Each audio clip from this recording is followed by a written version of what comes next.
Hi there, this is Ronnie coming at you with a video. This is very much a video response to Tetsubo 57's comment about post-apocalyptic games and our influences, and I thought he made a lot of good points, and I really wanted to expand on. I did make a comment, but I wanted to expand on those comments. I'll do a link for his original video here. Firstly, I agree with pretty much everything he said. One of the interesting things is that whilst he and I have come to very different sort of conclusions with regards to post-apocalyptic settings and what they mean to us, they've both started from the same place, which is influence. And it is true that the major influence for me is when it comes to post-apocalyptic has been things like Mad Max and the Road Warrior, Mad Max 2: The Road Warrior. I suppose one could possibly add the Terminator if you talk about the sort of Skynet war. Funnily enough, when I was thinking about it, there's probably one other I would mention in a strange way, and that is the original Planet of the Apes film.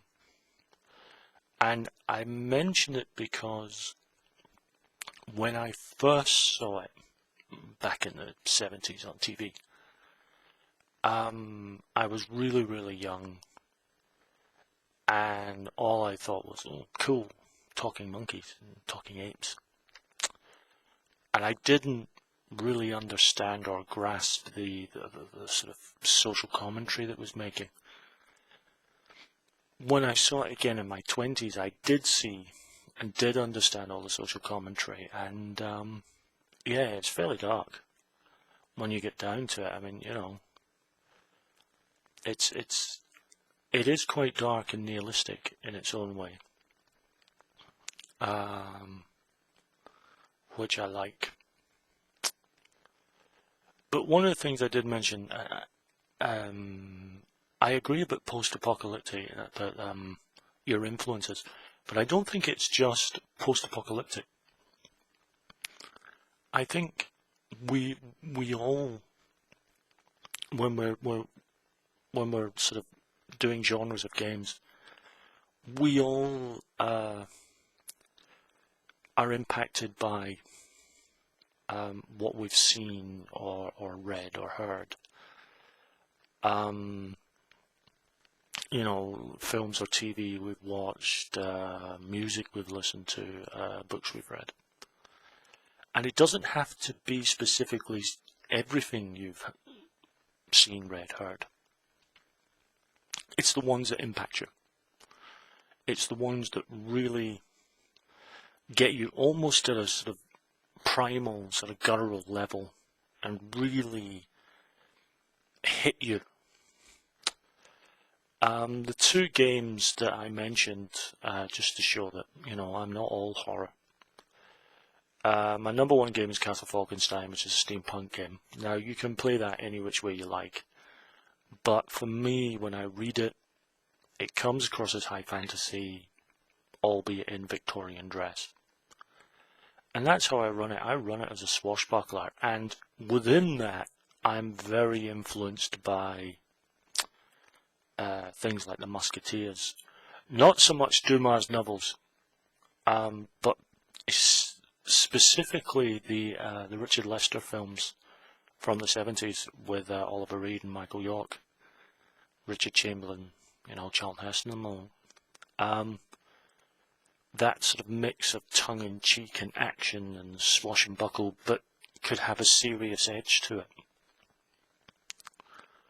Whereas cult, I'm not a big horror fan. I mean, funnily enough, we've been talking about horror. I'm not a big horror fan. I'm too much of a nervous Nelly to really enjoy horror. But the kind of horror in inverted commas, that gets me. I watch a lot of thrillers, serial killer thrillers. And I'm not talking Freddy and Jason and, sort of human, invulnerable killing machines. I'm thinking more of things like Silence of the Lambs, Manhunter, Red Dragon,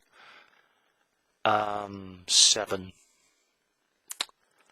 TV shows like Criminal Minds, Hannibal, which was just extraordinary and cancelled far too soon, and The Inside, things like that. And I suppose the one horror movie that really affected me greatly right in there was Jacob's Ladder with Tim Robbins and Danny Aiello. Now, I play Falkenstein very light.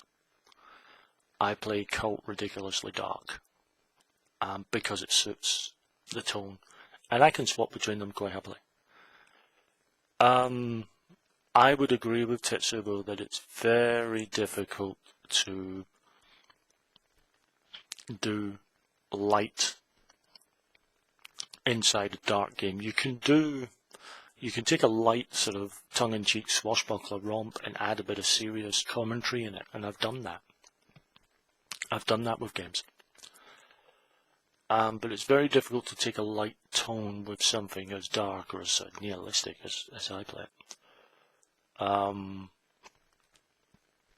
Because with horror, I'm really interested in the monster within, man's inhumanity to man. I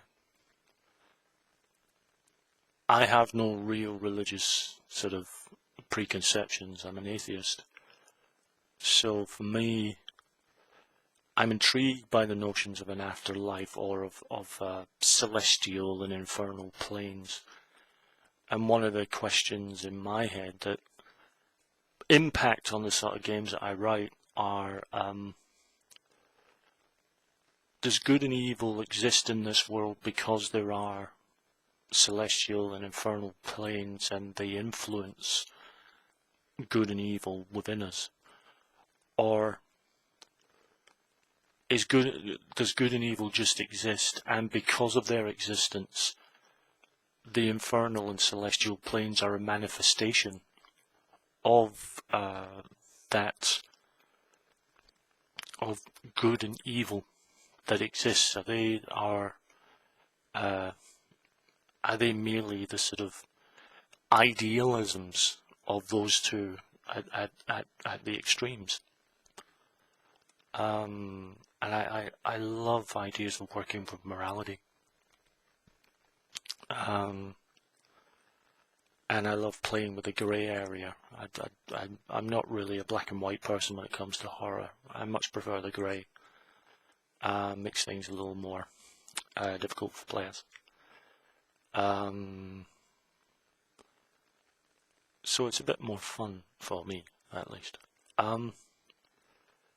I think the one thing, I did mention it in Tetsubo's, in the comments, is that I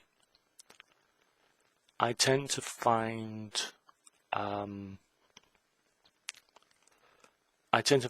that humour does creep into dark games, but it's more gallows humour, and it's almost a coping mechanism for players,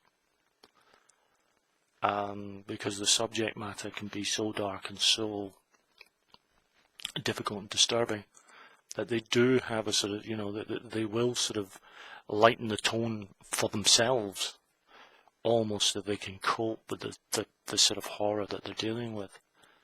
And I like the idea of the quiet creep. I mean, I'm doing a game just now, which is, it's the kind of game I would have run with Cult, but I'm running it at a gaming cafe on a Sunday afternoon, so I can't really use Cult because of the artwork. So I'm using True 20, which is working out rather nicely for it. But it's dealing with a sort of slow creep I mean, we played a 3-hour session, which is fairly short, but we played a 3-hour first session, and it was players who are used to playing like Pathfinder and so on, who are used to kind of high combat games, and there was no combat at all, and I really don't see any combat happening unless they seriously screw up. Certainly, I don't think there'll be any combat in the next session. Possibly not even the third. Maybe the fourth. We'll see. But it was placing them in a very uncomfortable position, and I liked that. But I think, regardless of your genre, I think we're all impacted by what we've seen, what influences us. I mean, when I think urban fantasy, I think Buffy or Dresden Files. When I think sci-fi, it invariably is space opera, and it's kind of action. Star Wars is slightly removed from that because it's very much Star Wars is high fantasy and sci-fi dress. You know, let's take that away from something like, to take a cheesy old one from TV, which was Buck Rogers in the 25th century, or Star Trek or something like that. I mean, that's the kind of stuff that impacted on me. I mean, the sort of serious sci-fi, if you want to call it that, of something like 2001. 2001 never really did it for me. Silent Running rather does. But it's stuff like that really get to me. High fantasy again. I think the thing that really impacted on me was as a kid. One of my school teachers read the sort of main spine of the Narnia novels to us at the end of day, and that was a big influence. Plus the fact that there was a big book in the little library of books that we had. There was a big book on Greek myth, and there was we had a huge poster of various sort of mythological beasts in this huge poster, and I loved that. That was just extraordinary. And obviously the films of Ray Harryhausen obviously made an impact with me as well. I remember loving the Sinbad movies, and obviously Clash of the Titans and Jason and the Argonauts and things like that. It was great. So, as I say, I agree with pretty much everything Tetsubo said. We're coming at it, when it comes to post-apocalyptic, from differing angles, but from the same inspiration, in so much as we're both inspired by the things that impacted us in our youth.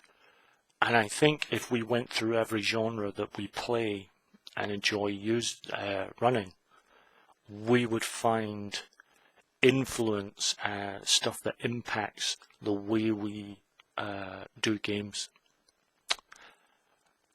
And I like that. I like the freedom of that. So that's my view. I just wanted to expand on things a little from what I'd written. I very much enjoy Tetsubo's channel. Even in areas where I might not agree with him 100%, he lays down a good logical argument, which I enjoy, and it's great. I like the fact that we're not having an argument or a debate. We're having a wonderful conversation about these things, and that's great. Long may it continue. So those are my opinions. I'll drop the link for the original video in at the bottom, and I'll be back soon with another video.